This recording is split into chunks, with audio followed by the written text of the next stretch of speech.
گناہ صغیرہ ہوتے ہیں، چھوٹے گناہ، لیکن گناہ کبیرہ وہ ہے کہ آپ اللہ رب العزت کی بارگاہ میں توبہ کریں، توبہ سچی پکی توبہ، اور اللہ اپنی رحمت سے چاہے تو ان گناہوں کو معاف فرما دے۔ اللہ اپنی رحمت سے چاہے، اس کے بدلے میں کوئی عمل نہیں ہے کہ آپ فلاں عمل کریں گے اور آپ کو داڑھی کاٹنے کا گناہ نہیں ملے گا۔ داڑھی کاٹنا یہ گناہ کبیرہ ہے۔ بہرحال اب بھائی پیر صاحب بنانے کے لیے اعلانیہ گناہ والے سے اب آپ کو بچنا پڑے گا کہ پیر صاحب داڑھی رکھتے نہیں رکھتے۔ پھر پیر صاحب کے مریدین تو اللہ ماشاءاللہ، کوئی ایک پیر صاحب خود نمازی نہیں ہوں گے تو پھر پیر صاحب کے مریدین کیسے نمازی ہوں گے؟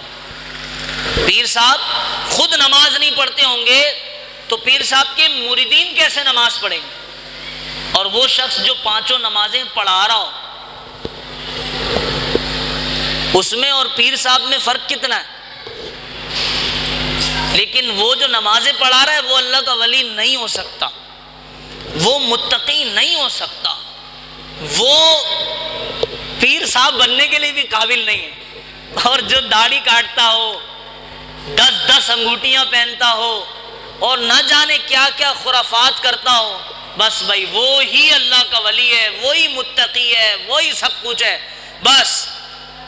اور اللہ معاف کرے، الامان والحفیظ، ایسے میں نے لوگوں کو دیکھا ہے کہ ماں باپ کوئی کام کہہ رہے ہیں، پیر صاحب نے کہا ہے اس پر عمل کرنا ہے۔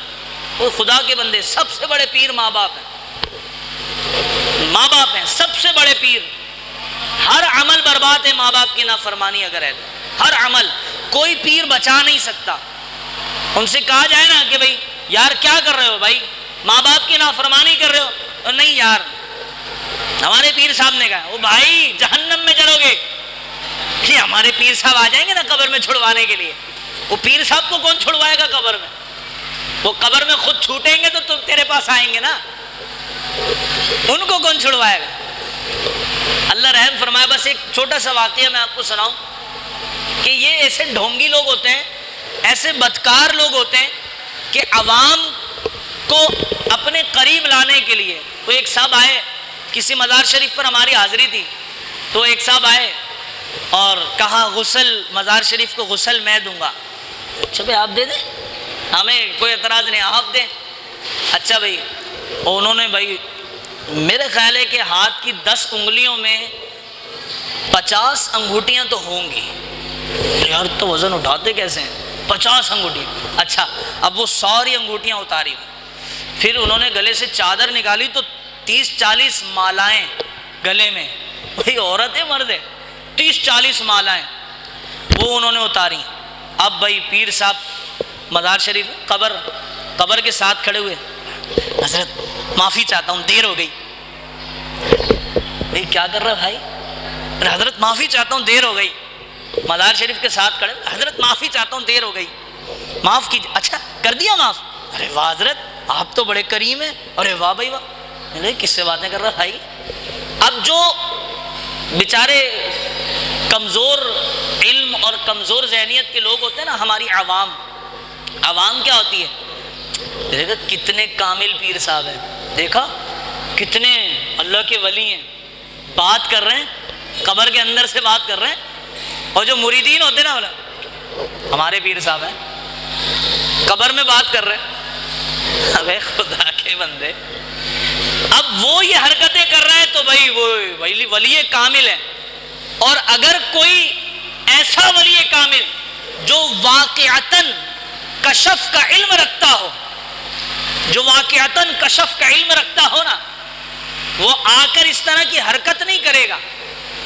وہ کب آئے گا؟ وہ آئے گا اکیلے میں، تنہائی میں، اور آنے کے بعد پھر گفتگو کرے۔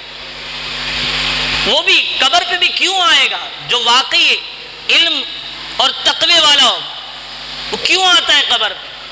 وہ قبر پہ آنے کے بعد اس کی سوچ یہ ہوتی ہے کہ یار میں نے بھی اس قبر میں جانا ہے، میں نے بھی اندر جا کر سوالوں کے جواب دینے، میرا کیا بنے گا؟ اور اگر ایسے ڈھونگی لوگ ہوتے ہیں نا، وہ اپنے مریدین کو کہتے جا بیٹا جا گناہ کر، بے فکر ہو جا، میں بچانے آؤں گا۔ الامان والحفیظ۔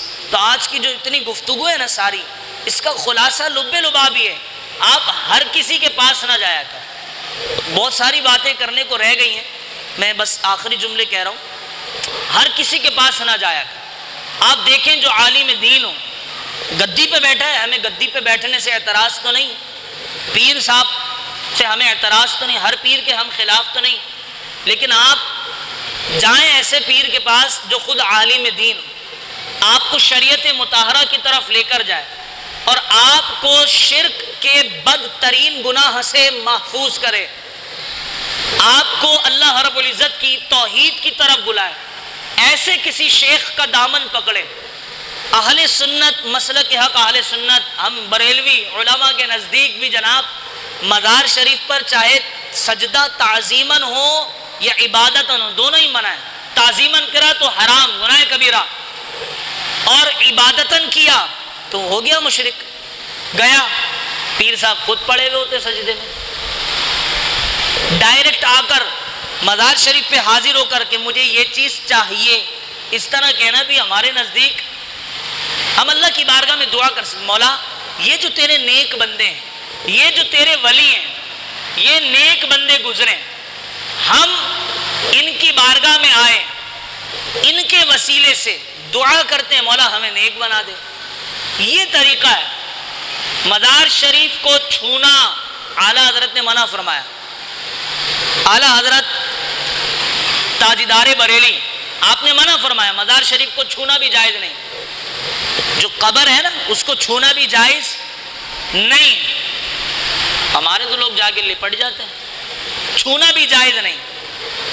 مزار شریف 4 ہاتھ دور پیروں کی طرف کھڑے ہو کر ہاتھ باندھ کر قرآن کریم تلاوت کر کے ایصال ثواب کر دیا جائے اور اللہ کی بارگاہ میں دعا کی جائے. حقیقی مالک تو رب کائنات ہے, اللہ کی بارگاہ میں دعا کی جائے. یہ مسلک ہے بریلوی.